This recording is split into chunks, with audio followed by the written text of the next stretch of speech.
Let's talk about leadership for a second. I always thought that leadership was this vague, kind of soft term that didn't actually refer to anything. And the longer I've been doing startups and the longer I've been CEO of a startup, the more I've come to appreciate it and the more I think it's something that everyone should be thinking about. Now, the definition of leadership kind of varies depending on who you ask. A lot of people distinguish leadership from management in the sense that managers can be leaders, but you can also have leaders in your organization that aren't managers. Leadership is the quality of someone that makes them essentially a good person to follow, someone that is a coach, that is inspiring to people, that behaves in a way that models good behavior for other people.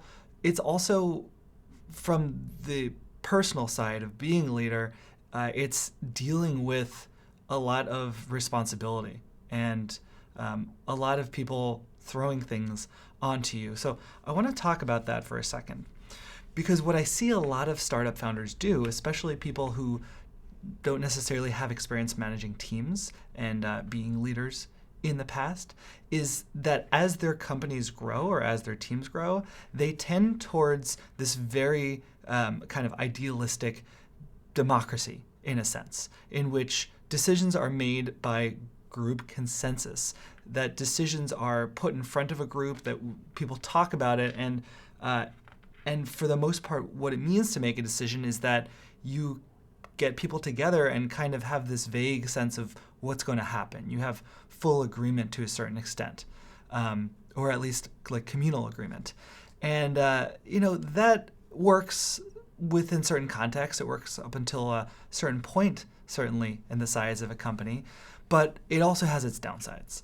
For one, it can make it hard to make decisions about things that have really controversial opinions. If you're on a team where people strongly feel in different conclusions or different decisions for specific situations, it can be really hard to reach a conclusion.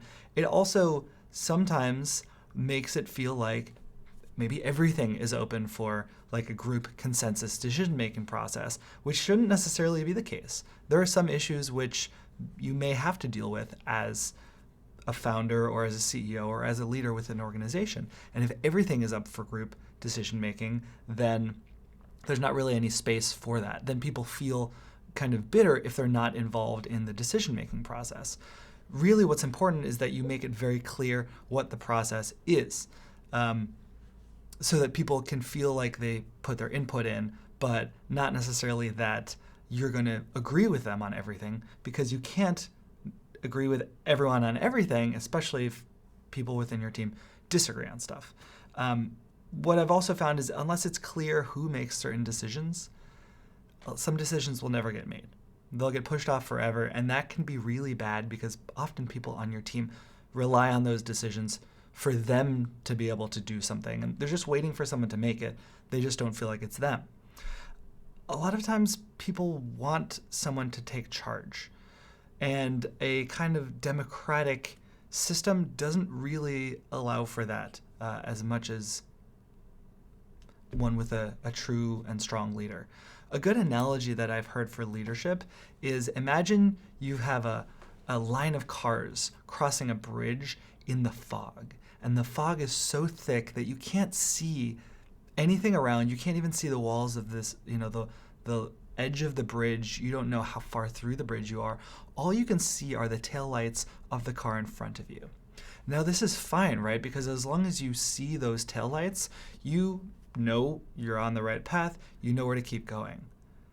Now the front car there doesn't see taillights. And that front car essentially is driving into the fog with the confidence that there's going to be more road there and that they're not going to hit the walls, and providing something for the rest of the cars to follow. That front car is the leader, and it kind of reflects what it can feel like to be a leader sometimes. You're driving through the fog, you don't have the kind of information that you really feel like you need in order to make a well thought out decision, and yet you have to move forward anyway, and you have to make a decision because other people are relying on you and on your taillights for something to follow. It also kind of indicates this idea that people behind you in the line, people often are just looking for a set of taillights to follow. And if yours are the brightest taillights, then they'll be following you. And that's how you actually get shit done in this world. That's just the truth of the matter. So leadership is something I've had to learn a lot about. Is it my role to be a leader? People had to ask me at 1 month, am I ready to be a leader? Am I ready to take on the responsibility of leader? And that means being criticized for your decisions, having to make decisions when you don't feel like you have all of the information, but you have to act. People will criticize you. There's a lot of worry that comes along with, what if I made the wrong decision? Ultimately, it's better to make a decision and to act than it is to be constantly paralyzed by the fear of making the wrong decision. But at the end of the day, it's not exactly an easy job to be a leader, to feel like people depend on you for their own livelihood. A lot of times you have not only individuals, but maybe their entire families relying on you for salaries, for being able to take care of the family, for being able to enjoy the same level of comforts and, survival that they're able to. And if you take the wrong step, you can seriously jeopardize that. And that's a difficult thing for a lot of people to accept. It also requires a lot of communication and understanding of people. And that kind of stuff can be tedious to a lot of people. The need to constantly be checking in, to make people feel heard, even when you feel very strongly that a certain path is the right path, because it doesn't matter if it's right if you don't have other people on board. And that's a really important thing that took me a long time to figure out, is you can know the right path and still fuck it up by alienating your team or by trying to force them into a certain way of thinking when they're not ready to yet. With each individual, there may be different ways that you have to compel them or convince them that this is the right thing to do, or even walk them through the process or whatever it is. It requires a really strong understanding of psychology, of communication, and the desire to build an amazing team and a group of people that really follows you. So how do you get better at leadership? I mean, one thing I would recommend you do is put yourself in positions of leadership, in positions where you take charge and you have to take responsibility, especially for the consequences of your own actions. Allow yourself to be wrong, be empathetic to other people that are leaders and understand where they're coming from. Be strong in your morals. I think this is a really important one.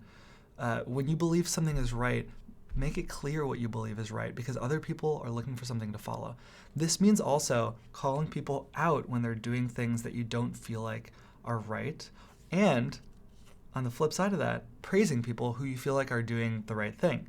A good rule of thumb I've heard is for every bit of criticism to give 4 bits of positive feedback or praise, because we tend to not praise enough, right? We criticize often as leaders, but we don't praise as much as we should. And a lot of times we notice stuff, we just don't call it out. People need that positive praise, the positive reinforcement, because it's better to rule to a certain extent or to guide by telling people what is good about what they're doing than what's bad about what they're doing. If you're only focusing on the negative, that can lead to resentment. And I think about it almost as like, for all those 4 bits of praise, you're buying yourself the ability to give a bit of negative feedback and have someone still accept it and still feel like you do care about their work and appreciate their work. What else is leadership?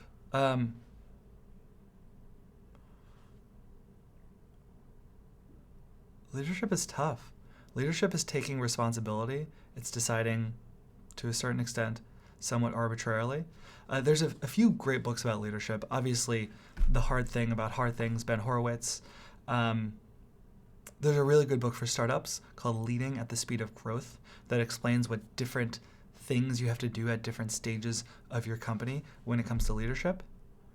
I'm also excited to be reading a book on leadership called Endurance by Shackleton, the famous adventurer. There's some pretty good leaders throughout history who have been able to motivate people to do amazing things. And I think that it's honestly a fascinating area. I want to learn more about it. I'm excited to share my learnings about leadership with you guys, and do some future Founder Friday videos about leadership. So if you have any questions about it, post in the comments below. Let me know. Also subscribe. Hold on a second.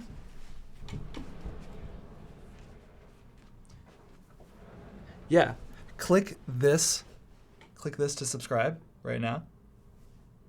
Follow Founder Friday. Like this video if you like it. And I'll talk to you guys next week.